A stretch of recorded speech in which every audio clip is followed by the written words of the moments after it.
title is Adenomatoid Odontogenic Tumor.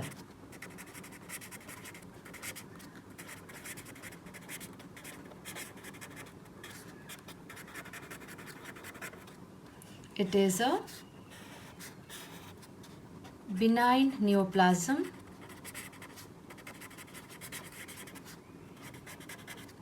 arising from odontogenic epithelium.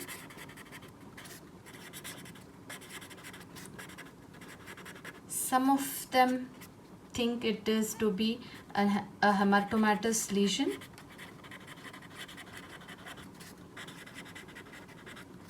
Because of its limited growth potential and rare recurrence. Interestingly, this tumor is called as 2/3 tumor by some researchers. It's called so because 2/3 of the time it occurs in females, 2/3 of the time in the second decade of life, 2/3 of the time it is seen in association with maxillary canine, 2/3 of the time it is associated with unerupted or impacted tooth.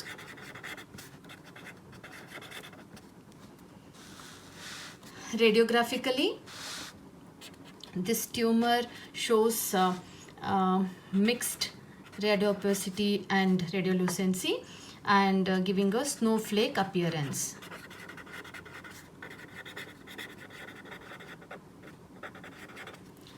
It is seen both centrally and peripherally, that is intraosseous and extraosseous locations.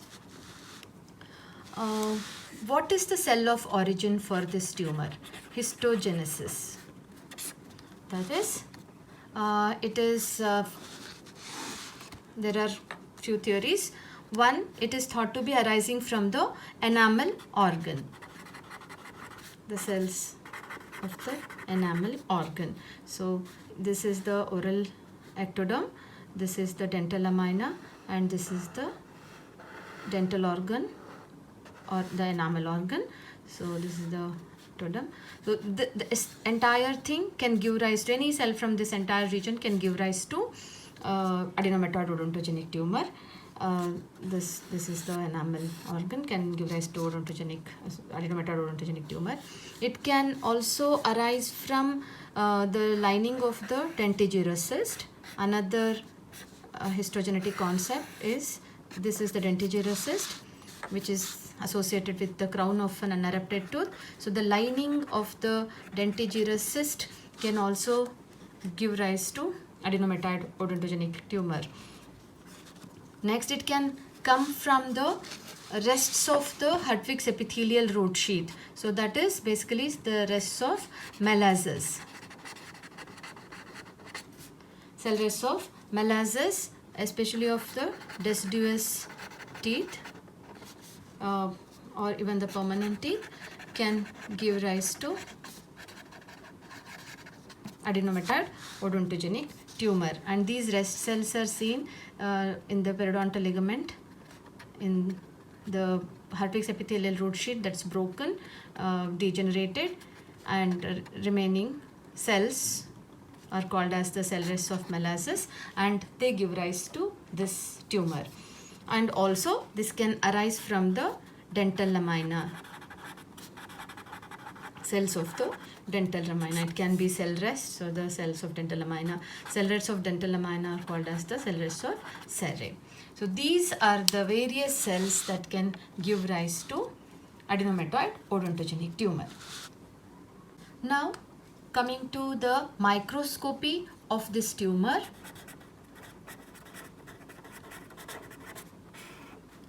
This tumor has various components. It shows diverse features. So that is very characteristic of this particular tumor.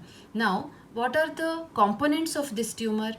That is, first we shall take the epithelial component. So it has odontogenic epithelial cells in varying characteristic features. Next is we have a component that is called as the tumor droplet or hyaline material. Next we have the calcifications.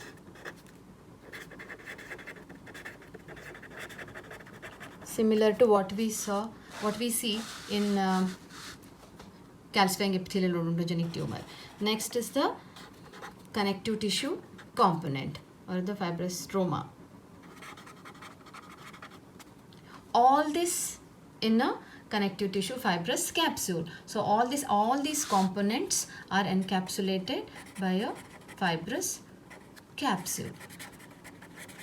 So this is basically the histology. All these components arranged in varied pattern, which we are going to learn now, will form the tumor mass. Now coming to the epithelial component. This epithelial component shows varied patterns such as nests.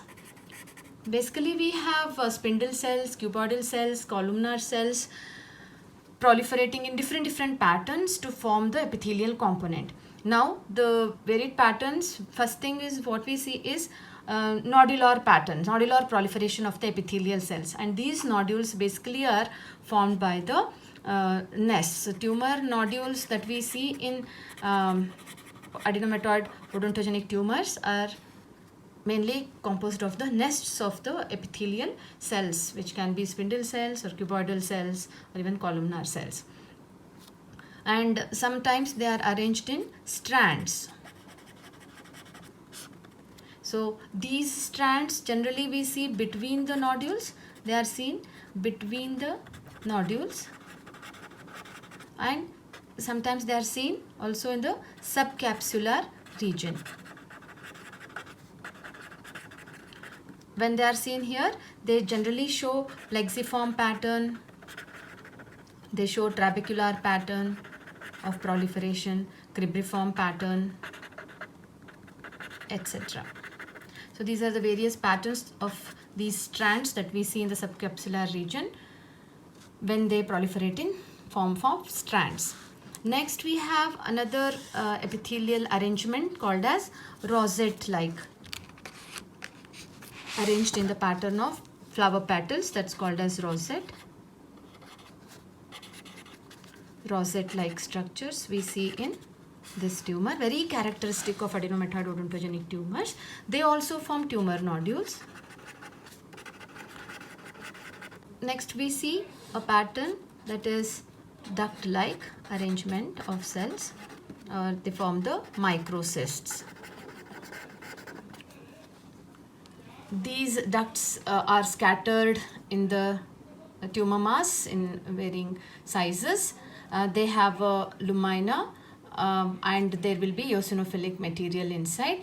They have a eosinophilic ring-like structure called as hyaline ring. The basal portions of the cells, these ducts are lined by eosinophilic material, and that's called as the hyaline ring. Next we have in the tumor mass, as I said, tumor droplets. These are the eosinophilic material. They are scattered between the tumor cells. They are called as the hyaline droplets or also tumor droplets. These are eosinophilic in nature. And in between the tumor mass we see calcifications in the arrangement of laser gang ring. Similar classification, and this is a dystrophic type of calcification. Connective tissue stroma is loose, very scanty stroma. It is hypocellular, fibrovascular, and scant stroma. So this is the stroma. Stroma has nothing much to it here because the entire tumor mass is filled with all these epithelial structures in varied arrangement. So let's start understanding each pattern of cells, how they appear. So once we know how each nest, strand and rosettes and ducts are designed, the same components we put into the circle to make up this histopathology diagram of adenomatoid odontogenic tumor. The epithelial nests can be formed from the cuboidal cells, or sometimes they even form polyhedral cells appearing as an area of CEOT, that is calcifying epithelial odontogenic tumor. So you can have a nest or a sheet of cell in this pattern. So we have a mass of cells like this with nucleus.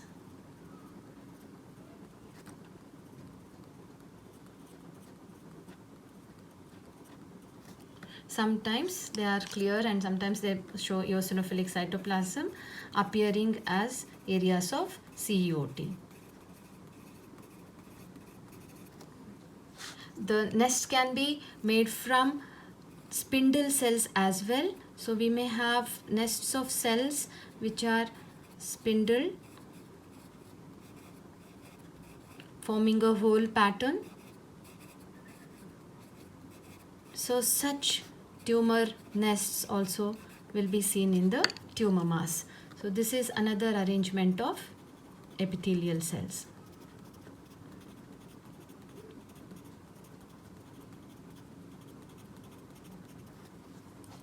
Okay, now coming to the strands of cells which are seen to be running between the nodules, and they generally are, if this is the tumor mass,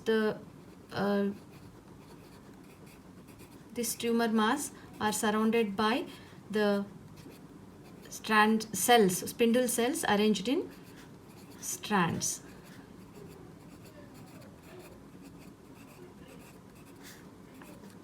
They encircle these group of cells, they encircle these polyhedral kind of cells, and they just run between these nodules, tumor nodules in strands. So this is the kind of arrangement we see, and they do show nucleus inside them. And these kind of cells are seen in the subcapsular region in a similar way of proliferation. If this is the capsule,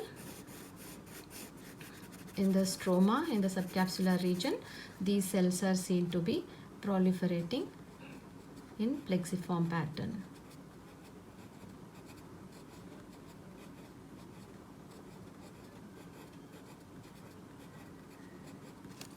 Okay, so this kind of arrangement also we see. These are the strand-like arrangement of epithelial cells in the adenomatoid odontogenic tumor. Okay. Next we have a very characteristic one, that is the rosette arrangement. Now the rosettes are so called because of the petal-like arrangement of the tumor cells. Here are the few patterns of rosettes that I have already drawn. So the same ones we will be filling inside the histopathology diagram circle. So here is the basement membrane upon which all these tumor cells are seated. How to draw this I will be showing in the diagram drawing. Now once we draw the basement membrane and the cells, the central area we have a reduplicated basement membrane, so we can draw some 2 layers of eosinophilic ring, hyaline ring, and then inner cell mass which are low columnar cells like this, and of course they are having nucleus which are also placed away from the basement membrane, similar to the nucleus in the peripheral cells. Here also the nucleus is placed away from the basement membrane with the eosinophilic cytoplasm, then the hyaline ring and the low columnar cells in the center, and in the centralmost area we have few cells like this which are probably the dental papillary cells with nucleus inside. There are few patterns. Here it is a very circular rosette. Sometimes we can have a convoluted type of basement membrane. Rest of the architecture showing the similar pattern as this rosette. Then we have this component called tumor droplets, which we see as eosinophilic amorphous material like this, which are seen inside these epithelial masses. So here in multiple numbers, you will be seeing the eosinophilic tumor droplets or the hyaline droplets. And calcifications also you will be seeing as from basophilic and in lamellated, concentric lamellated structure called as laser gangrings inside the tumor mass, in the either in the strands or inside the tumor islands or the nests. And the stroma is very scanty, which is seen in between. So this is basically the all the components, histological components of adenomatoid odontogenic tumor. Now let's start putting all these structures into a circle to make this diagram. To draw, we need eosin and hematoxylin pelsin and a circle. Now we shall first designate areas for all the components that we have learned during the understanding of the adenomatoid odontogenic tumor. So we shall mark an area like this for polyhedral nests of tumor nodules or tumor cells. Next we can have an area of spindle cell nodule. We can have another, we can have a duct here, a rosette, another rosette, probably another area of polyhedral cells, then an area of cystic space, and here we will be using for the capsule and the strands of cells. If you like, you can make more of these nodules or ducts.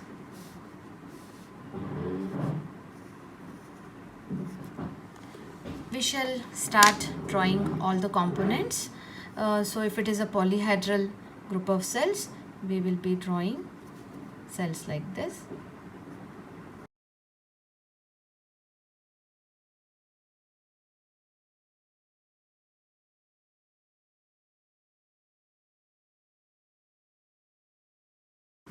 Now we shall make the nucleus in them. Centrally placed nucleus with the eosinophilic cytoplasm or sometimes clear cytoplasm.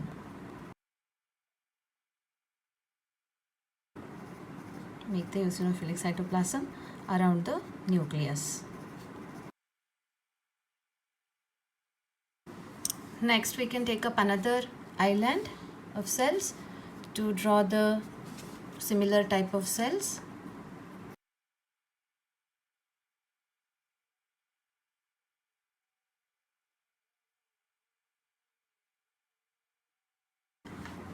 In this, you can make the cytoplasm first and then draw the nucleus.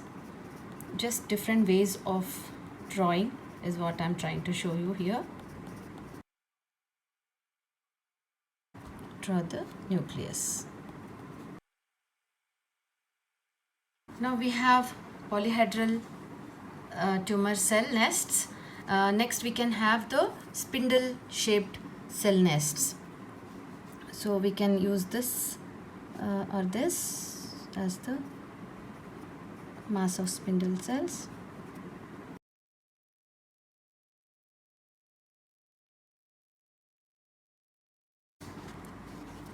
And again nucleus in them.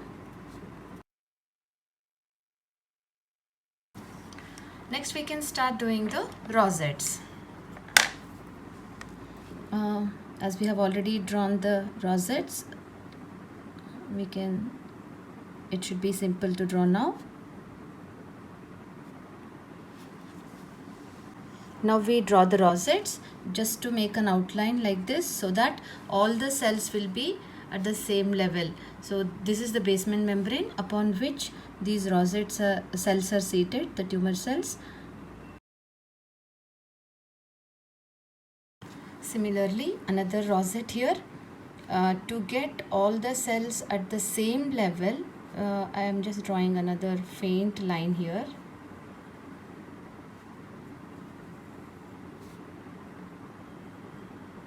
So you get a neat rosette. Now we make the thickened eosinophilic ring. Here it is.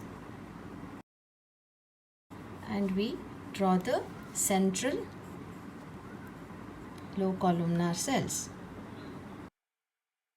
And few cells inside too.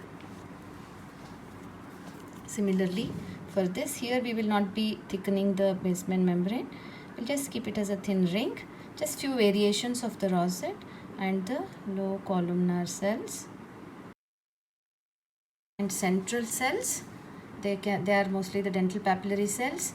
Sometimes you may see even the stellate shaped cells in this region. Histopathologically, the central area, whenever we see, is all very mushy. So, understanding of what cells exactly are these rosette cells is difficult.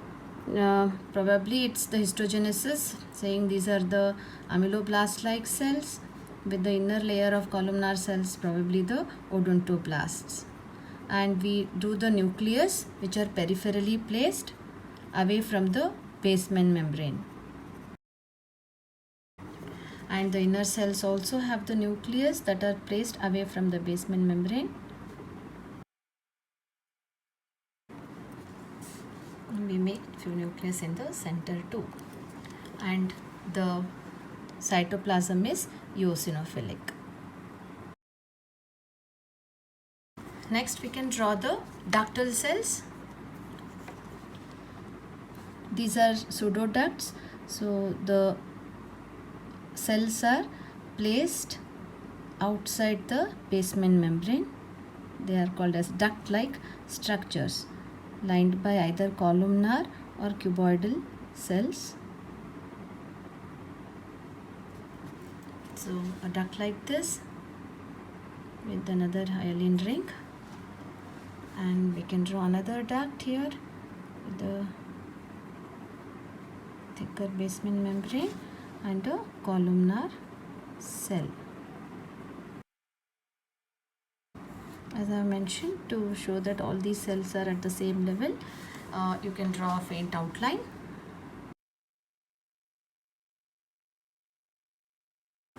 Now we'll be drawing the nucleus in these ducts.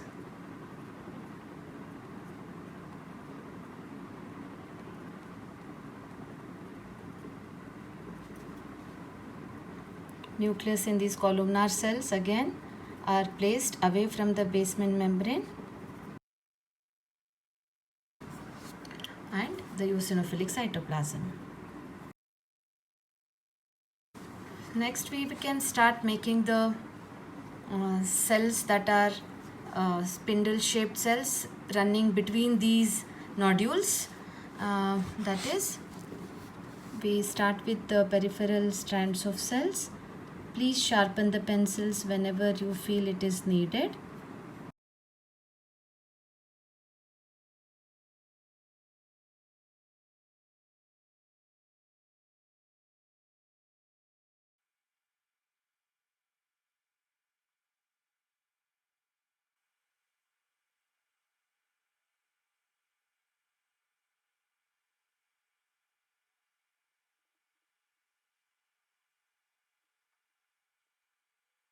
This much of intervening spindle cells should be okay.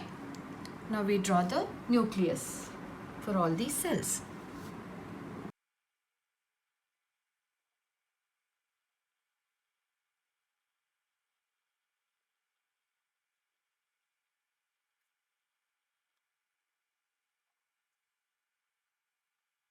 Once we finish drawing nucleus in all the cells, we have to draw the scanty stroma. So we just filled up all these empty spaces that we have deliberately left to make the connective tissue stroma. So we just fill it up with pink pencil shading.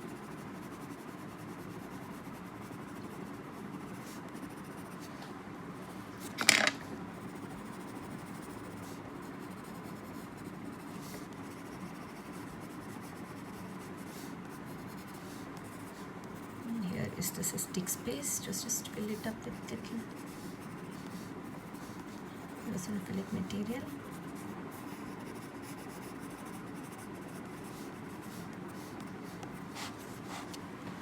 and we draw the collagen fibers.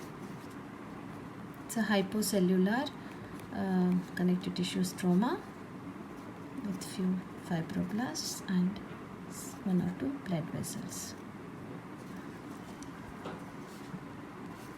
We draw the nucleus for these cells.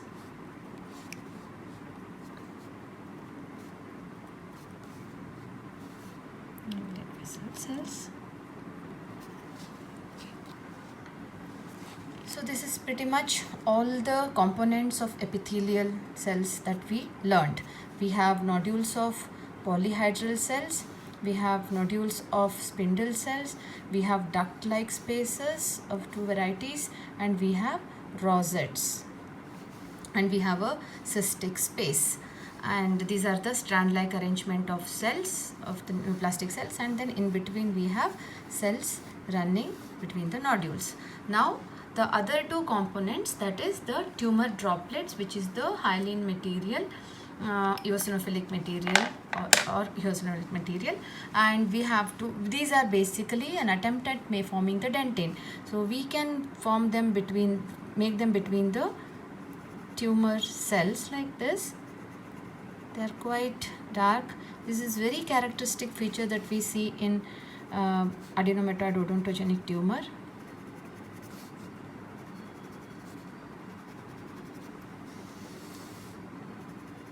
You can see them like this.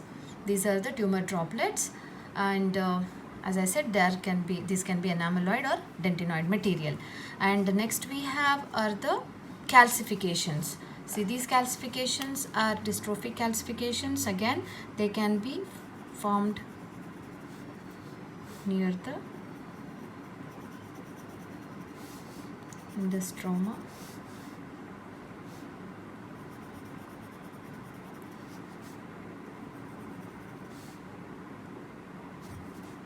Also, they can be seen amidst the tumor mass, and these also show lamellar organization called as laser gang pattern. And here is the capsule material. You can just put the capsule here.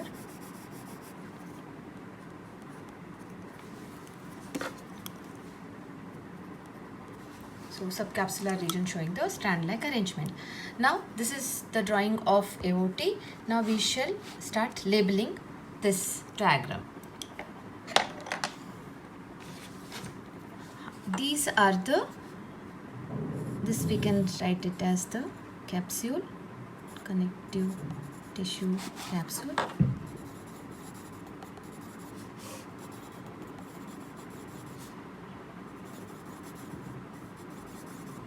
Or the fibrous capsule. This is the subcapsular strand-like arrangement.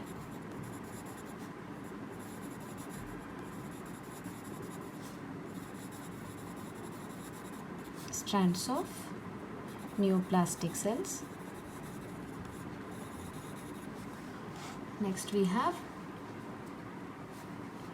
rosette-like arrangement of the tumor cells. So we write it as rosettes of tumor cells. Then we have tumor nodules of 2 types. These are the nests of polyhedral cells.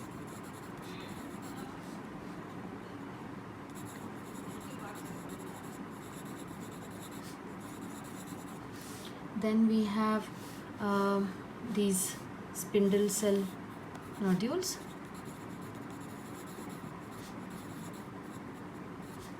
Nests or nodules. And also we have duct-like structures.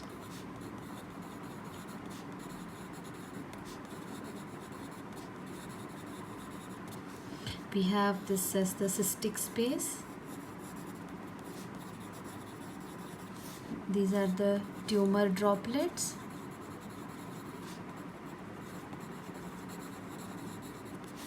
We have dystrophic calcification.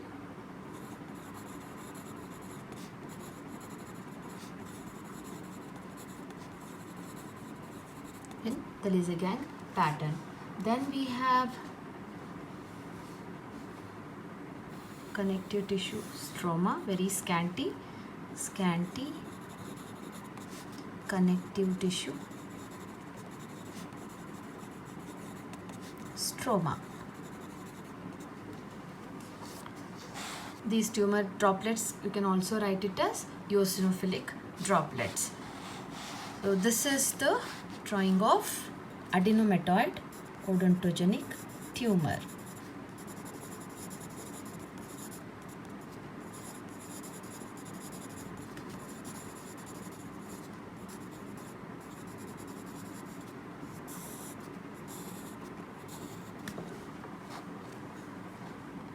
I will give a closer look of this drawing.